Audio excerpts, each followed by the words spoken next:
More Vampire Coast, more heavy infantry spam, hooray! But oh, the heavy infantry spam is from the Vampire Coast. Interesting. Codex versus Sexy Boy. Coast versus Cathay.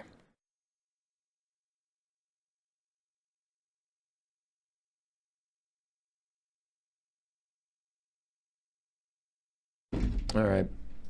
I got a text just as I was starting to record, but I refuse to restart. So we have vanguarded scurvy dogs, which are spotted immediately by peasant horsemen and ox cromans. They're getting run down. We do have some fell bats, Mourngulls. I'm just gonna hit slow motion. Mourngulls and depth guard rush, including the night terrors. Then a front line of basic zombies. Then we have a vampire fleet admiral of melee, not the pistol one, with Purple Sun and Spirit Leech. Interesting.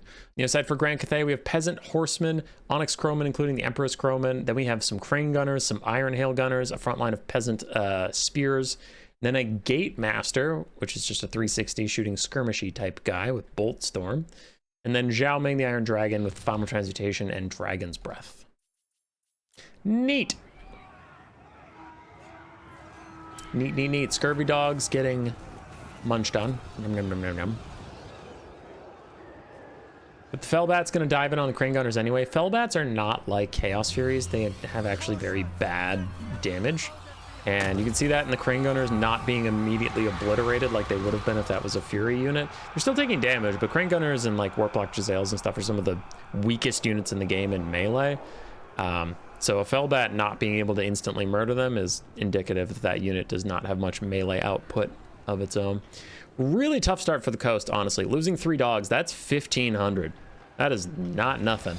That's like a Demigryph Knight. Imagine starting the game and just losing a Demigryph Knight is where the coast is right now. So that's pretty brutal. And they lost the Fellbat, so they've lost nearly 2,000 gold off the rip. Speaking of rip, sounds pretty Jover to me, fam. A chat on fleek. Riz. Skibbity. All right. I've established I'm cool. I can stop trying now. Purple Sun is out, poking down the Iron Hail Gunners. Iron Hail Gunners are going to fall back. They will take decent damage, but honestly, the Iron Hail Gunners, what they're here to do isn't here. They're here to kill the Lamps Revenge or other Rotting Prometheans, and those just don't exist in this build. So Iron Hail Gunners are a bit of a lost soul at this point. Vampire Fleet Admiral fighting back against Zhao Ming. He is an anti-large polearm combatant, and Zhao Ming's not that great at dueling, but Zhao Ming has 8,000 HP, and the Vampire Fleet Admiral has 4,000, so the health disparity is going to be pretty important there. Depth Guard still advancing, Cathay firing while they can. They're dangerously close to the white line, however, so if they start routing, they're going to go right off the map. Coast doesn't have to care about the white line. They're not routing ever, unless you're Aranessa. Still have some Mourngulls stalked back by the point, other Mourngulls sitting in the trees, so I do wonder if the tactical reserves are going to cost us a bit here. They do need to keep moving, as Depth Guard are very injured before getting here. There are 4 Depth Guard, however, so one of them being significantly injured is not the end of the world. The rest are still advancing. Cathay is pulling back their melee front line and allowing the ranged units to get a couple more shots out while they can. Then they'll probably have the ranged units run away while the melee front line moves back up to engage. The Depth Guard will chew through peasants anyway, but it is maximizing the effectiveness of your range units while you can. Fellbats are back to annoying the Iron Hail Gunners, who literally just ignore them and try and shoot at the Depth Guard anyway. But again, as we mentioned before, Iron Hail Gunners really aren't going to do that much damage to foot-based armored infantry. They were here for relatively tall armored crabos. Purple Sun comes out for the Peasant Long Spears, going to eat them up. Ooh! Delicious, delicious Peasant Long Spears to feed the black hole of chaos. Still have some Mourngulls chilling in the back. Maybe they're back there to try and prevent a back cap of like Peasant Horsemen going back there or something. Who knows? Vampire Fleet Admiral is still fighting Zhao Ming as best he can for now, as Crane Gunners sit and fire while they can against the Mourngulls, who are really close to crumbling. I suppose they are undead, not demonic, so they won't crumble instantaneously. Depth Guard living up to what's printed on the box. They are cutting through the Peasant Long Spearmen very effectively, and the Night Terrors help out as well against these Iron Hail Gunners, who having a pretty tough time dealing with the Night Terrors. They're going to tear out and run. Bounce power is pretty bad for the Vampire Coast, though I think the state of the game is not that bad yet. They are routing a lot of ranged units that do hold a lot of bounds of power. Now Zhao Ming is going to be a bit of a problem, but we'll see how that goes. Very nice Final Transmutation Overcast. Oof, that might spell the end of the Vampire Fleet Admiral Polearms. He has no way of healing himself. No Invocation to Heck, no Hunger, no nothing. And he's getting low enough that that's going to crumble him, yeah, for sure. He's dead. Down to 150 HP and crumbling, the Vampire Coast will lose their Lord and Caster. Gatemaster is also getting some pot shots on him, sealing his fate. Night Terror is helping to chase off anything that got close to the edge of the map, though now we have some Onyx Croman jumping down onto these guys, and as we mentioned before about the undead, the birds are demonic, so they're also not routing off the map, but if they, you know, get low, they'll just die. So for the coast, we have significant infantry advantage. They do currently hold the point. They need to hold for 400 more seconds to win. Depth Guard clearing out all the Cathay bros.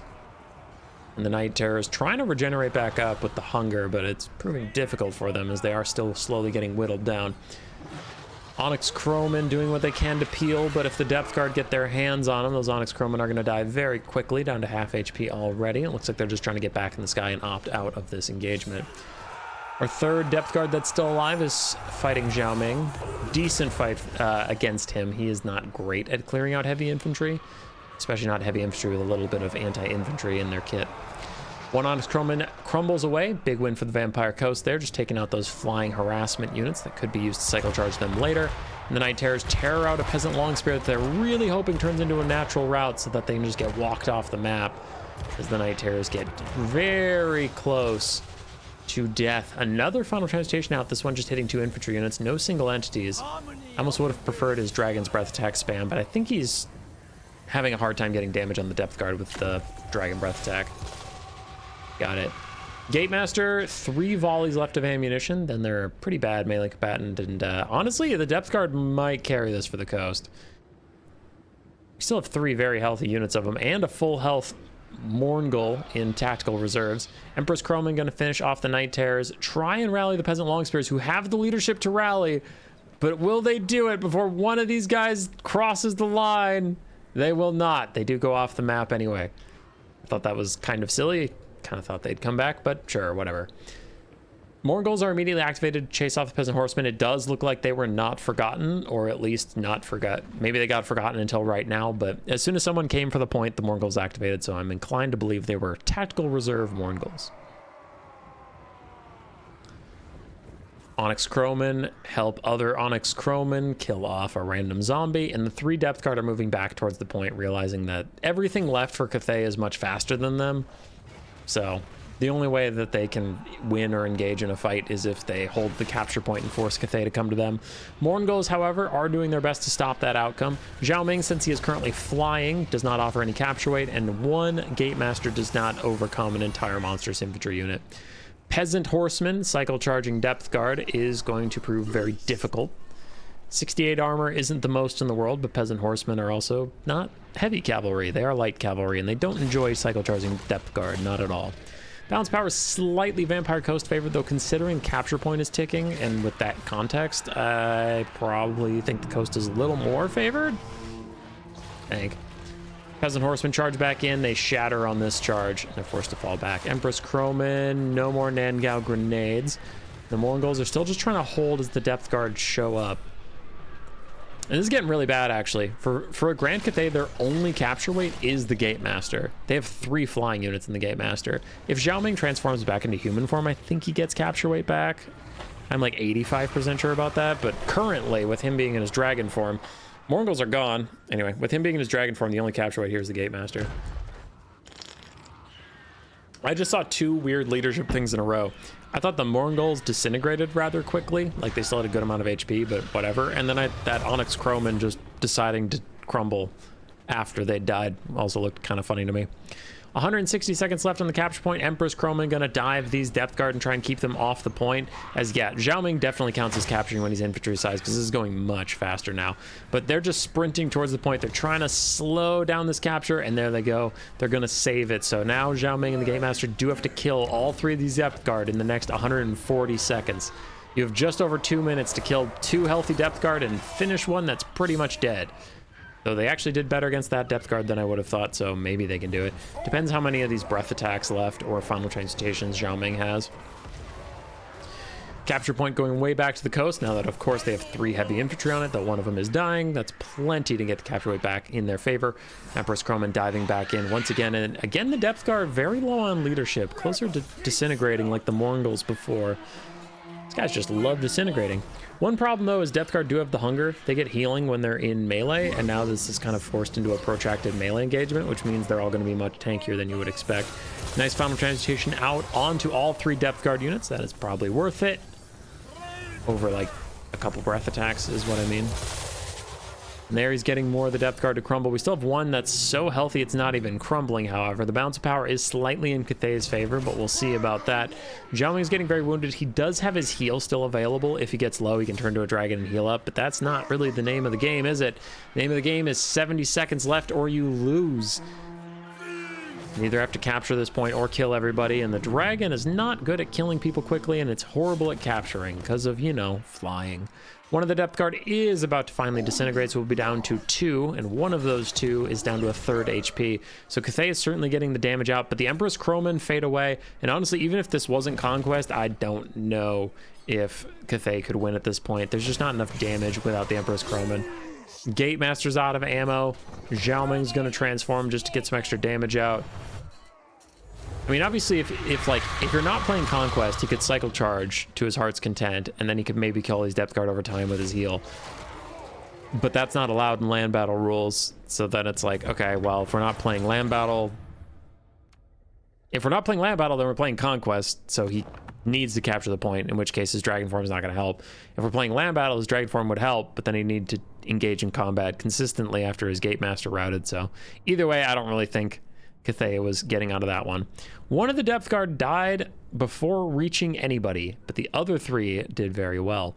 Zombies did fine. Death Polearms Caster, a little underwhelming, but got some decent value from dueling Zhao Ming. Scurvy Dogs got caught right away, and Mongols were just good disruption pieces. You need some mass. For Sexy Boy, Zhao Ming did very well. Gate Master did pretty well, honestly. Iron Hill Gunners had a tough time, but it was more of the build surprising him than like their bad units. Crane Gunners did fine. Peasant Longspears did their best when they were horribly outclassed by depth guard. Peasant Horsemen did fine. Onyx Croman really were, besides Zhao Ming, the heroes of this matchup for them. Onyx Croman did great. GG. Roar. Subscribe, yes, yes.